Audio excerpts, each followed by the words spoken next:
Know that you are loved. Go where you are loved.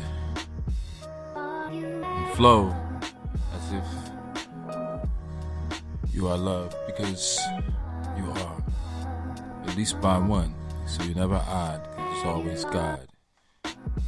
Now, I'm just getting started on a new book that I'm calling The King's Counselor.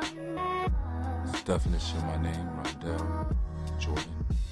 And I think it's important to peep game and share game with those who are younger than us. You know, guys who tend to be in our same generation, our same age, is usually, generally hard to inspire because they're more, competitors, which is okay. Competition, that's just the way, the world runs. It's nature. But we also have to know our position and the positioning of those who are the path finders, right? Or those who have gone above and beyond. We have to encourage others who want to follow in those footsteps. And the wealth that we have in our youth is lifetime, And as we get older, we get to understand that,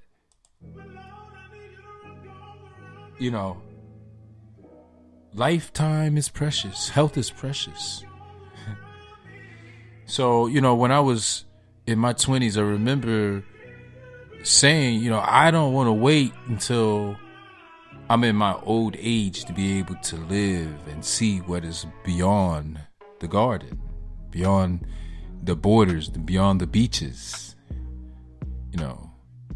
People tend to run to the beach and take a picture of the ocean. But few people go beyond the ocean into the other lands. And when you do, you see life and you see the world from a different perspective. I personally believe, a more realistic, a more hands-on perspective. A lot of us say we are hands-on learners. So that's the difference between learning what life is on this planet from a book or books or TV shows versus learning what life is on this planet in real life, in real time.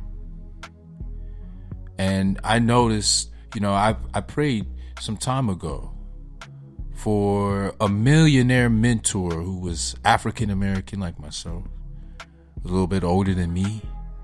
And, miraculously, magically, a man showed up into my life, multi-millionaire value. His name's Charles, just like my father, and my grandfather, and my great-grandfather. But I learned some things, a lot of things. But one of the main things I've learned is with all the properties that he owned and his businesses that he owned, once he got a taste of traveling overseas, which was just a little taste, he went to the Dominican Republic, and there he experienced the Dominican woman. And, when he got back, the only thing he can focus on was explaining that story, right? And, I remember it was even a banker who was, literally hunting him down.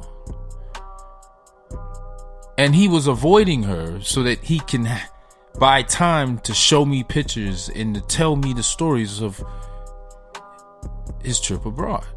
This was a very brief trip. This is a man in his, more or less 50, 59, more or less. And, I took this in because at that time I have been probably to, more or less 20 countries. And the DR was one of them. And it was a magical place. It was very different than the other islands that we actually went by. But I didn't really get to really explore deep into the Dominican Republic. But I did have a couple girlfriends that were from the Dominican Republic when I was in the Navy. And I remember one of them was telling me stories about her childhood and how,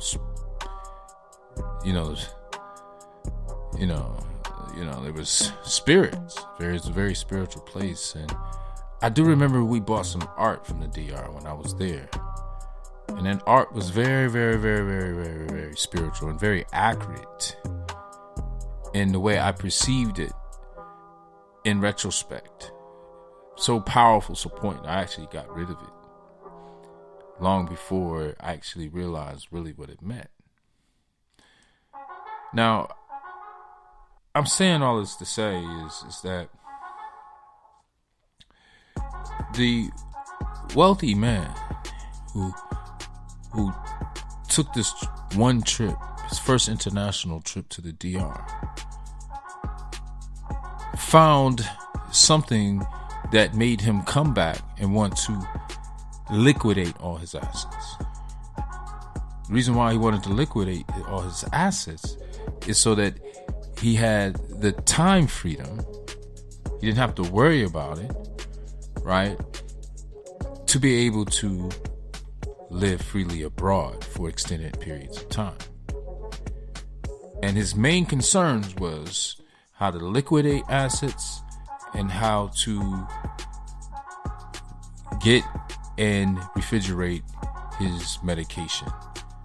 So he wanted to make sure he had sustainable electricity so that he can maintain the refrigeration that was necessary for his medication, to store his medication. So with this in my mind, told me the importance of health and not being dependent upon the medical institutions in my golden age, if possible, right? So the way you do that is become more knowledgeable as the herbal science, right? And herbal healthcare is possible, and also manage your diet in your,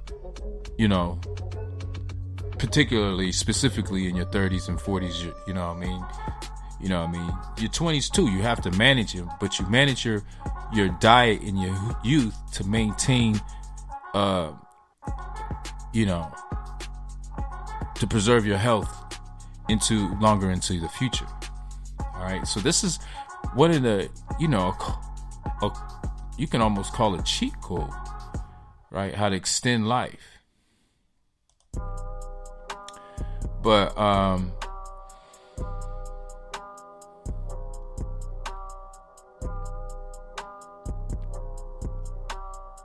mainly what I want to address is the priorities of the international traveler is going to make you want to be as liquidable as possible. So, I want time. And time, is money.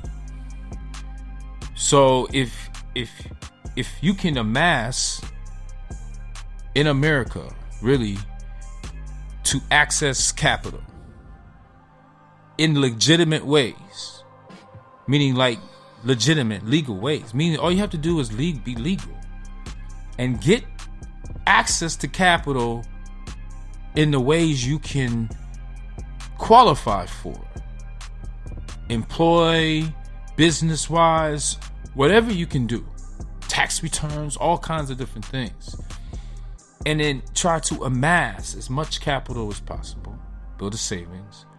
All right. And then what you do is you shape your daily life activities towards the outcomes that you're trying to achieve. So if you're really in my domain, I'll give you a specific plan to obtain those goals, but you got to understand that there's risk, there's rewards, there's calculations you got to make. You have to have the heart for it. You have to have the disposition like Daniel in the lion's den. So this is the reason why I say the word of God is not religious, even though the institution of religion has monopolized this book. But this book is much more bigger than belief. Belief is the first stage, the first step to the stage is belief. Anybody's made to believe. You make believe that, Santa hovers over the air in a sled propelled by reindeer with bags of gifts that was fabricated by elves in the North Pole. You see, if people can make you believe that as a child, what